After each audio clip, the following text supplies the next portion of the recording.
अगर पप्पू यादव साथ में होते तो आप मधेपुरा और सुपौल ये 2 सीट तो राष्ट्रीय जनता दल निश्चित रूप से जीत जाती, तो आपकी संख्या बढ़कर के 4 से 8 हो सकता था।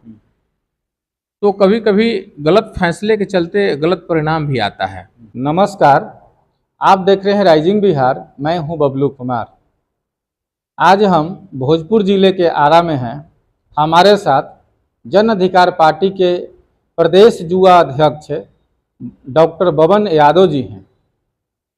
आज के राजनीतिक प्रवेश पर चर्चा होगा। इनकी पार्टी जन अधिकार पार्टी से हैं। 2 बार संदेश विधानसभा से विधायक के प्रत्याशी भी रह चुके हैं जन अधिकार पार्टी से 15 में और 20 में। हम इनसे जानेंगे कि आज की जो हालात है बिहार में राजनीति का, जन सुराज पार्टी प्रशांत किशोर जी का यात्रा चल रहा है, तेजस्वी यादव जी का यात्रा चल रहा है, और कल सुनने में आया है हिंदू स्वाभिमान यात्रा गिरिराज सिंह निकाल रहे हैं। उन सारी विषयों पर बात होगा। पप्पू यादव जी का भी अलग पार्टी है, निर्दलीय सांसद हैं, कभी कांग्रेस का विचारधारा के साथ चलते हैं, कभी आरजेडी के साथ भी विचारधारा के साथ चलते हैं। उन सारी विषय पर बात होगा। सबसे पहले सर, विधानसभा नज़दीक है, 25 में चुनाव होगा, अप्रैल के बाद आचार संहिता लग भी जाएगा। आपका दल क्या पूरे विधानसभा पूरे बिहार में तैयारी कर रही है या किसी के साथ गठबंधन करके चुनाव लड़ेगी? देखिए, जन अधिकार पार्टी का नेताजी ने जब घोषणा कर दिया कि कांग्रेस में विलय का, तब से सब लोग कांग्रेस के साथ ही हैं। हम लोग तो टिकट नहीं दिया, नहीं, निर्दलीय लड़ना पड़ा। हाँ, ये चीज हम आपको बता रहे हैं विस्तार से। परिस्थिति ऐसी बनी कि कांग्रेस ने टिकट नहीं दिया, तो जब कांग्रेस ने टिकट नहीं दिया तो हम लोगों ने भी कांग्रेस की सदस्यता नहीं ली है। किसी लोगों ने कांग्रेस की सदस्यता नहीं ली। हमारे तो विलय हो गया नहीं, पार्टी विलय की घोषणा हुई थी, और पार्टी विलय के जो तरीके हैं उसमें पार्लियामेंट्री बोर्ड की बैठक करके और ये प्रस्ताव लेकर के नहीं करते हैं, तब तक उस दल में जाना कैसे समझा जाएगा आपको? तो हम लोग तटस्थ हैं बिहार में जी। आप एक तरह से कह सकते हैं कि तटस्थ हैं, लेकिन पार्लियामेंट चुनाव में हम लोग इंडिया गठबंधन के साथ मजबूती से मदद करने का काम किया है और कांग्रेस को भी मजबूत करने का काम किया हम लोगों ने। क्योंकि नेताजी एक तरह से कांग्रेस के प्रत्याशी तो वहाँ नहीं थे, लेकिन कांग्रेस जनों का सहयोग निश्चित रूप से प्राप्त था वहाँ। राष्ट्रीय जनता दल का तो उम्मीदवार था, एनडीए के गठबंधन का। इंडिया जो गठबंधन बना था लालू जी के साथ में, कांग्रेस, सीपीआई, सीपीएम, राजद, उसका तो उम्मीदवार बीमा भारती थी। कैसे कहते हैं कांग्रेस का समर्थन मिला? ऐसा है कि जबरदस्ती कैंडिडेट देने का जो परिणाम वहाँ हुआ, हम नहीं समझते इतिहास में राष्ट्रीय जनता दल के प्रत्याशी को कभी इतना कम वोट आएगा। 27,000 मात्र वोट आया पार्लियामेंट। आप प्रतिकूल अगर कोई काम करेंगे तो जनता कभी न कभी निर्णय तो लेगी ना। तो जनता ने निर्णय पूर्णिया कर लिया और बताया कि भाई आप जनमत की भावना को समझिए और उस आधार पे कैंडिडेट आप उतारिए।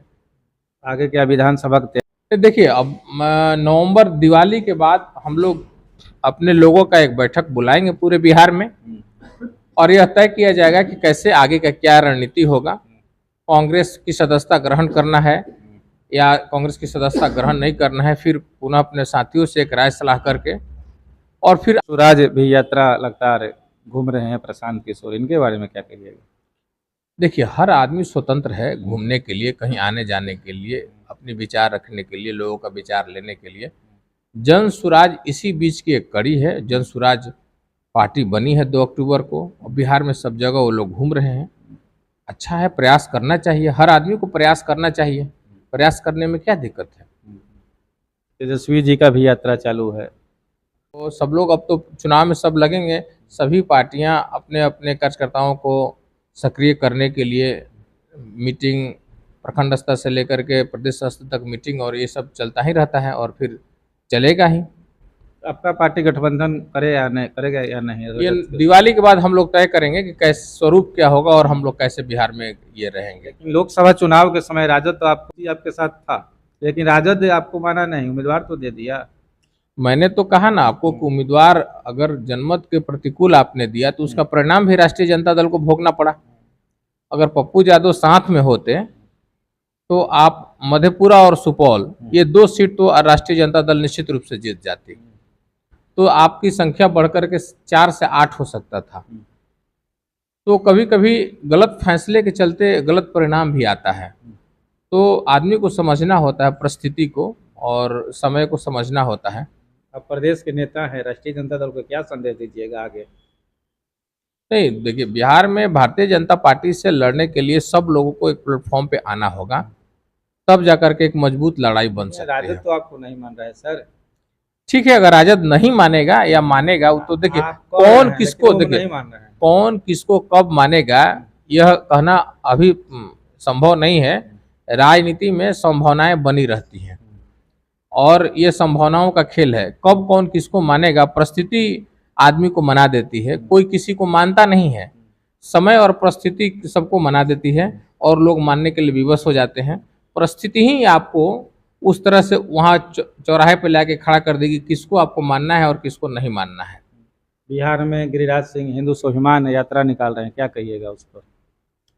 देखिए, अब हिंदू स्वाभिमान में क्या दिक्कत आ गई जो गिरिराज सिंह जी को स्वाभिमान यात्रा निकालने की भी है, पहले भी था। कह रहे हैं कि सब हिंदू एक मंच पर आइए, हिंदू खतरे में है, हिंदू खतरे में है। अच्छा, ऐसा आप क्या मानते हैं? देखिए, कोई खतरे में नहीं है। अब राजनीति में चूंकि एक प्रोपेगेंडा करने का तरीका है और ये एक पॉलिटिक्स है, आप इसको कह सकते हैं। हर लोग अपने तरह से प्रयास करता है।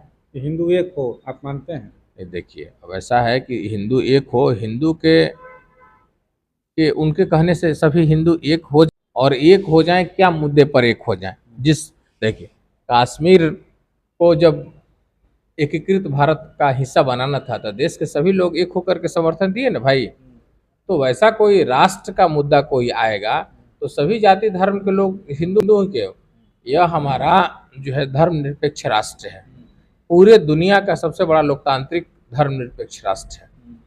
यहाँ हिंदू, मुस्लिम, सिख, ईसाई सभी धर्म के लोग एक छतरी के नीचे रहते हैं और सभी की बराबर मान्यताएं हैं। तो एक तरफ हम सभी बोलते हैं कि धर्मनिरपेक्ष राष्ट्र हैं और दूसरी तरफ धर्म और इस तरह की बात करके और राष्ट्र का जो स्कोप है, जो व्यापक दृष्टि है हमारा, उसको संकुचित बनाने की आवश्यकता नहीं होनी चाहिए।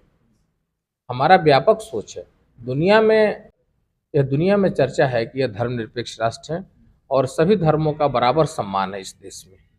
हिंदुस्तान ही एक ऐसा दुनिया में राष्ट्र है, यह हम लोग सौभाग्यशाली हैं कि हिंदुस्तान जैसे मुल्क में पैदा हुए। आप अदर कंट्री में चले जाइए, सभी धर्म के लोगों की जितना लिबर्टी हिंदुस्तान में है दुनिया में कहीं नहीं है। दुनिया में कहीं नहीं है। आप चाइना चले जाइए, कहीं चले जाइए, तो एक लोगों को यहाँ छोटी सी आबादी जिसकी आबादी 2-4% शायद पूरे देश मिला करके हो, उसको भी उतने ही सम्मान के साथ यहाँ लोग रहते हैं और लोग सम्मान देते हैं। जैन धर्म है, उससे भी छोटे समुदाय से भी कुछ कम हो देश है और हमारा गौरवशाली इतिहास रहा है। हिंदू खतरे में नहीं, हिंदू कभी खतरे में नहीं था और कभी खतरे में नहीं है। अब कहने के लिए किसी को तो आप रोक नहीं सकते। देश में स्वतंत्रता है बोलने की, हर आदमी को अपनी अभिव्यक्ति की स्वतंत्रता है। राजनीति की रोटी सेक रहे हैं। देखिए, हम व्यक्तिगत टीका टिप्पणी उन पे नहीं करना चाहिए, उनकी व्यक्तिगत सोच हो सकती है, लेकिन हम कुल मिला के यही कहेंगे जो राष्ट्र का सोच है, जो हिंदुस्तान का जो सोच है, वो एक व्यापक सोच है, इसको संकुचित करने की आवश्यकता नहीं है। डॉक्टर बबन यादव, पूर्व प्रदेश अध्यक्ष, युवा जन अधिकार पार्टी। डॉक्टर बबन यादव जी ने कहा कि गिरिराज सिंह जो हिंदू स्वाभिमान यात्रा निकाल रहे हैं, ये उनकी सोच है। भारत देश धर्मनिरपेक्ष है, इस देश में सभी धर्मों का रहने की आज़ादी है, स्वतंत्र से सब लोग रह रहा है। अन्य विषयों पर इन्होंने बेबाक शब्दों से कहा। जय हिंद, जय भारत,